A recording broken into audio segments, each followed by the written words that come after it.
It's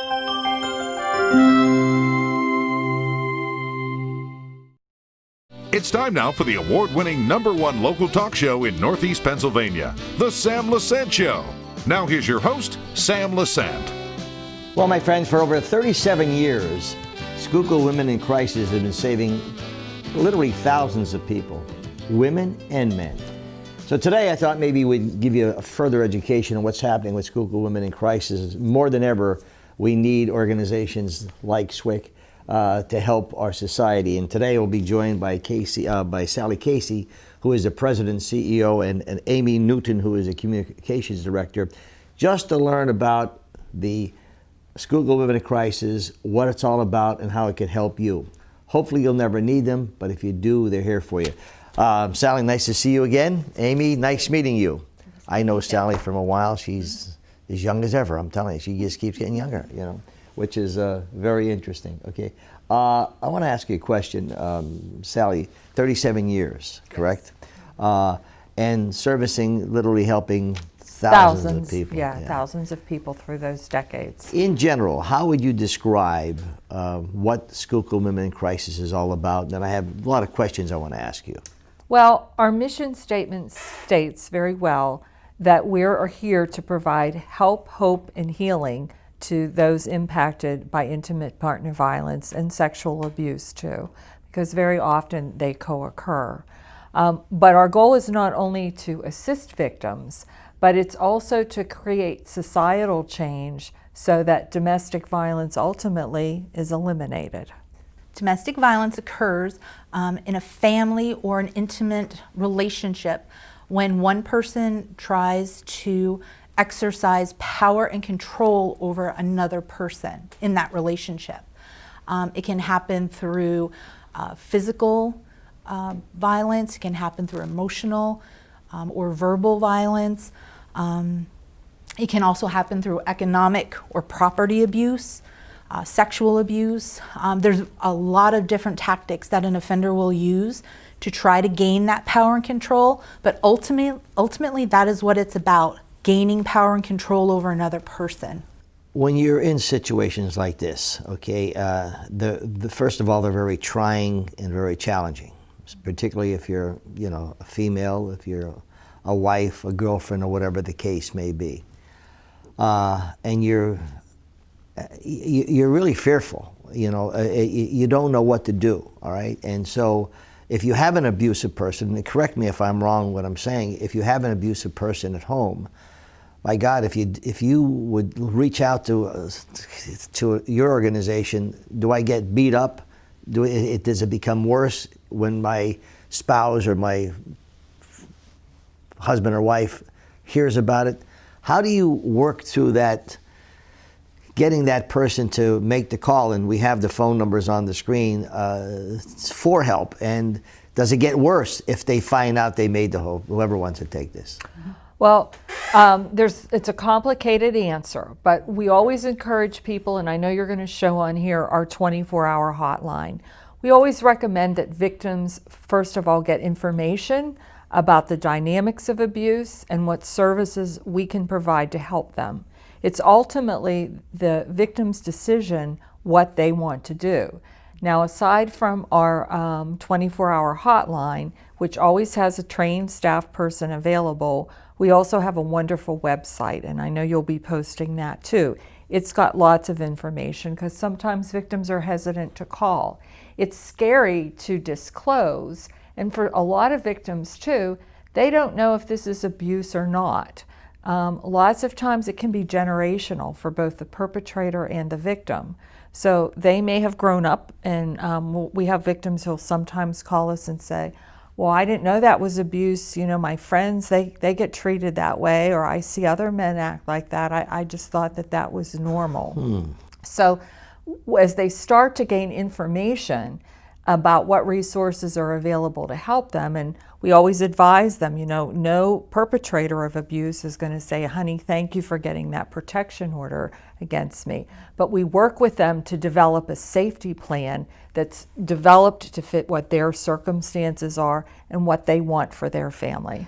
Okay, so knowing that I just mentioned you've been around for 37 years. Okay, Right. so what we should be concerned about, number one, okay, you have a phone number and you call.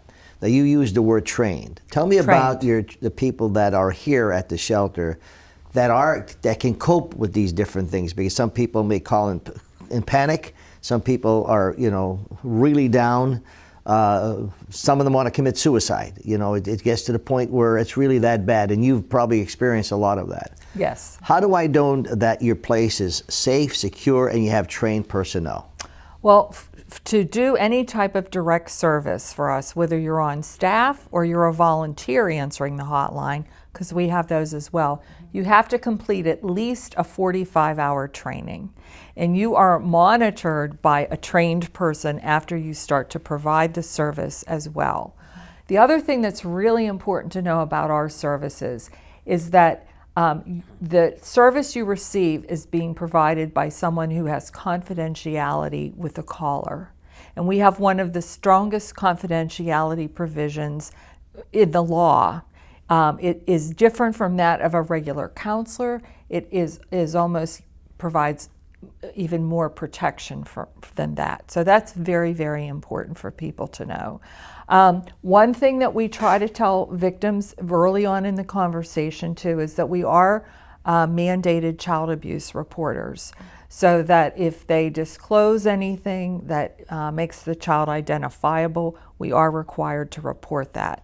But we usually are able to build rapport with victims where they learn about what's available to help them, that they're comfortable in starting to talk about those things in a way that they have some control over what they release to us.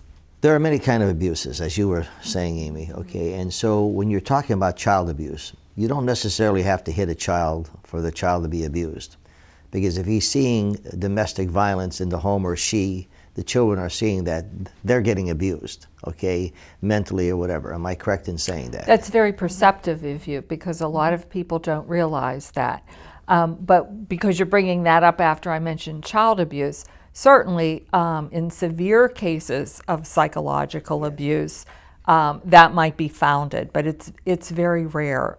Typically, in part it's to my sadness, children can be exposed to a great many terrible experiences that are not going to be considered child abuse. And when you look at the impact of domestic violence on children, it has been shown to be similar to that of children who grow up in war-torn countries, where they never know, is a bomb going to come on the house? Is my parent going to get killed?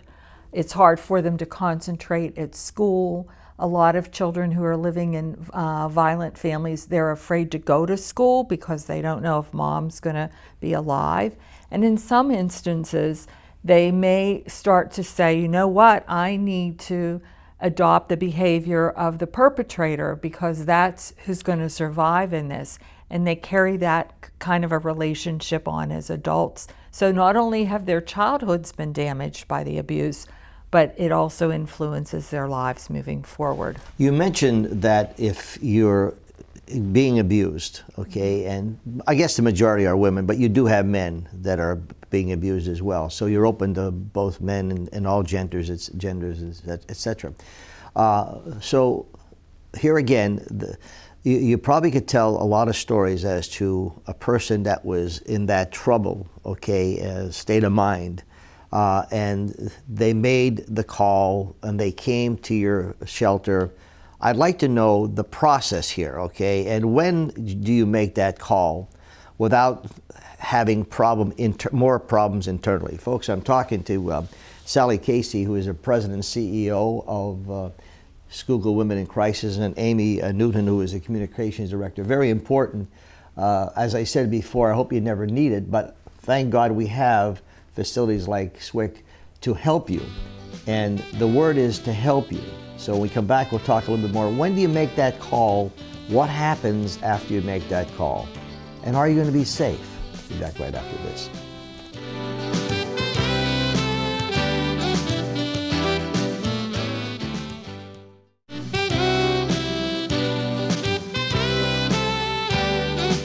I'm here at SWIC, Schuylkill Women in Crisis, with Sally Casey, who is the president, the CEO, and Amy Newton, who is the communication director, talking about domestic abuse and why you can use the facility. The phone number is on the screen as we're talking. Let me go to you, Amy. Before we went for break, talking about, well, okay, I'm in an abusive situation. I'm troubled. I'm scared. I have maybe a child, 2 children, whatever. I'm at wit's end, all right? And I know that the facility, you have a facility here that can help, but yet how do I make this move, okay? Talk me through what I should be doing. Absolutely. First of all, we encourage any victim that would need help or think that they might need help to reach out. Call that number. We have trained staff available to help 24 hours a day, 7 days a week, 365 days a year. Pick up the phone, make that call. Talk to one of our staff, our volunteers that are there, and let us know. Talk to us. What we do is we do an assessment of where you are, what services you might need. For instance, we have a comprehensive service list available we might be able to provide information on a protection from abuse order here in our county, where we have advocates that would be able to go and help the victim through that PFA process. Every victim is different of where they are in their process, and every victim is they're different. So we can't say that it's textbook. So understand that when a victim calls, we have to listen and we have to know where they are and where they want to go and what they need at that time. So maybe right now they need information and referral. They may need safety planning. They may need counseling. They may need shelter. But we have to listen and do that assessment to know how we can best help them be safe and get their children safe. So listening to what they need is what we do. That's how we help victims, and how we do that is they need to call so we can find out how to help. Yeah, to kind of continue what Amy was talking about, one of the things that happens to a victim of domestic violence is that they're isolated. The abuser wants them to only believe what they tell them. When I started to do this work, I was shocked and still am, because I'll occasionally take a hotline call myself, and victims will say, well, my husband told me I couldn't do that.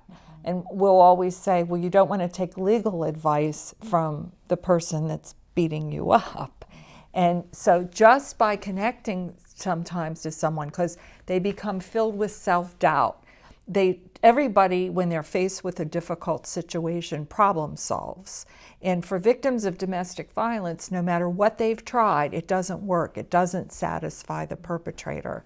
So they start to be, it's kind of like the Pavlov's dogs thing, is they just become immobile. So sometimes just to talk to an outsider, somebody that you don't have to see or interact with or doesn't judge you, helps you to get connected with what the reality is in your life, where somebody is not just telling you you're dumb, you're stupid, what do you know, and is isolating you.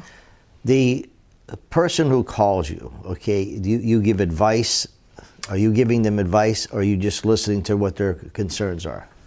We don't really give advice. Here's what happens. What should I do? What should I do? My husband's beating me, or my girlfriend's beating me, or whoever. I can't handle this anymore. What do I do? We actually offer what's called empowerment counseling or trauma-informed counseling.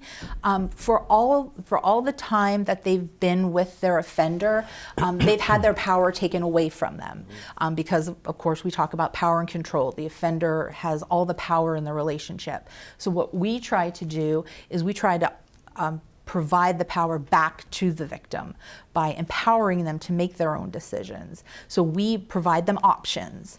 So the options that we give to them are, here's all the information, here's the referrals, here's what you can do now, and that's what we provide to them. One of the things that I think too is really helpful that we do is it's a lethality assessment. So there are things that studies of fatalities, of the behavior that occurred prior to that has been shown now that in those situations we need to alert the victim. Boy, you're telling me that he strangled you. He's violent with you in front of people other than your children. He has access to weapons. He's threatened to kill you. All those kinds of things. We will inform the victim that these are all a lot of lethality indicators, and we think you're in a really dangerous situation. So the person now has to make a decision. Okay, Right, all they right. do. They have to make a decision. So okay, we're fearful of that. How do they make the transition from leaving their home, coming to your shelter? What happens? Well, that can happen in a number of ways. We'll do a safety plan where we might ask, is the abuser in the house all the time? Can you come when they're at work? Do you have a vehicle? I mean, those things get really specific. Is there, a neighbor or a friend that's, not real involved with you that might be willing to give you a ride? And we also have funds available that we can pay for transportation to get them to us, or in many instances, So when the they come police here, will transport would you too. decide whether they're going to stay? Do they stay overnight, a day, 2 days, or what happens? When victims come in, we tell them, or beforehand, we do an assessment to make sure they're eligible for shelter. Do we have room? If they're in a very lethal situation, we bring them in even if we don't have room, but tell them we'll relocate them, on the next business day. But we bring them in and we tell them too that typically shelter is limited to 30 days in a 6-month period. The reality in this time of COVID is many victims need to stay longer than that. But we have resources too with helping people get into longer term housing and resources to help with that. So you have a big umbrella here. Yes. Yeah, so you're able to cover a lot of different psychological, mental, physical, all kind of abuses, and so seems to me that you could cover a lot of areas, and there's different kinds of abuses. Domestic violence impacts virtually every area of the victim and their children's lives. So we have to have resources available. We have 2 attorneys. One assists victims who get protection orders with the second hearings. One can assist with divorce, custody, those kinds of things. We have 2 staff that work specifically with children. We have a housing project ourselves. We help with well relocation. Covered. Yes. Okay, folks, I'm talking to Sally Casey, who is the president CEO of Schuylkill Women in Crisis, also for men, if you need it, and Amy Newton, who is the communications director. The question again is, if you're experiencing any kind of domestic violence, make the call at the time so you get information, and from that point, they'll guide you through that. Thousands of people have been doing that. They've been around for 37 years. We'll be back right after this.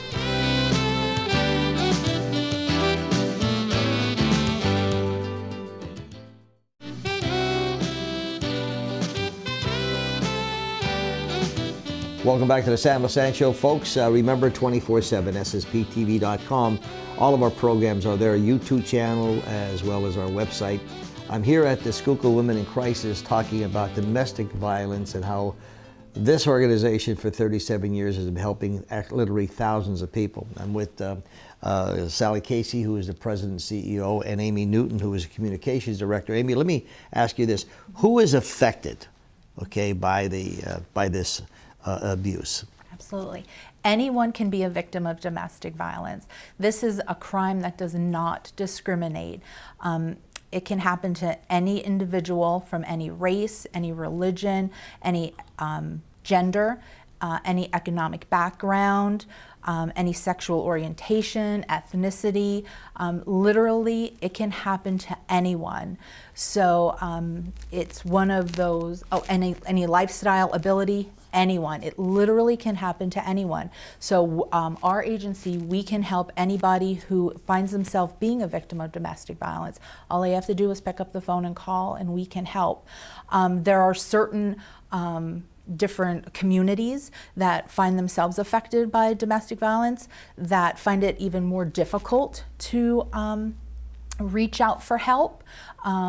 And sometimes when it crosses cultures, like cultural barriers, and even the LGBTQ plus community sometimes finds it hard when they find themselves to be victims of domestic violence, then they reach out. We help everybody, but again, it really does, no one is immune to this crime. So We certainly don't want males or people in gay relationships to feel like we're not here for them, because we are. We are.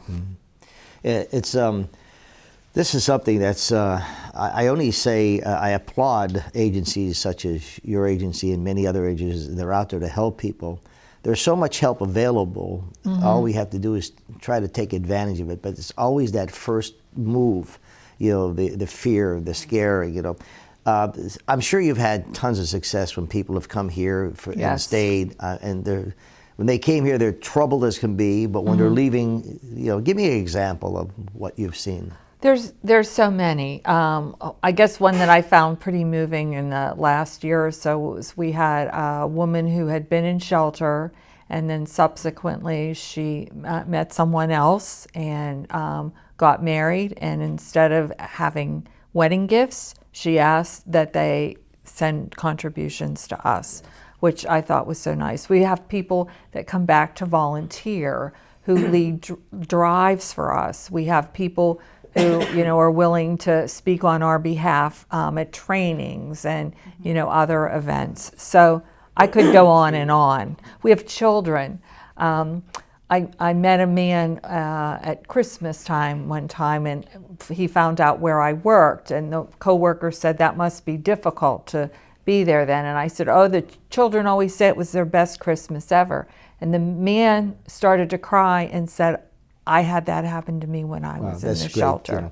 And you exist by people, giving you, by contributing, money, etc. We're not like senior services or children and youth. Our services only exist if the community wants them. Well, I got to tell you, it's so somebody who wants to know that their donation is going to be worthwhile. Certainly, this because and you said it right, Amy. This has no area. It's poor people, rich people, medium people. It doesn't make any difference. The violence is there. Yes, it is. And you had asked about who's affected. What we always try to let people know is the whole community is impacted by this. Even if you're never abused, if your children are going to school who are exposed to abuse, if you're paying taxes and the police are having to respond to these calls, which are one of the most difficult. And lastly, I just want to say that we do rely on community support. We receive a lot of government grants. We're United Way members. We rely on them, and we can only continue to do this work because we have community support. Well, I wish you the best. Thank you for inviting me to give this information out, and we'll be playing the show a number of times. Nice meeting you, Amy. Keep the good work up. And Sally, you and your crew are to be applauded. I wish you guys the best. They do a great job. Folks, it's the Sam Lesante Show. Remember, 24/7, you can watch the show, and do not be afraid to make that call. At least call and tell them what's going on in your life, and hopefully things will get better. We'll see you next time.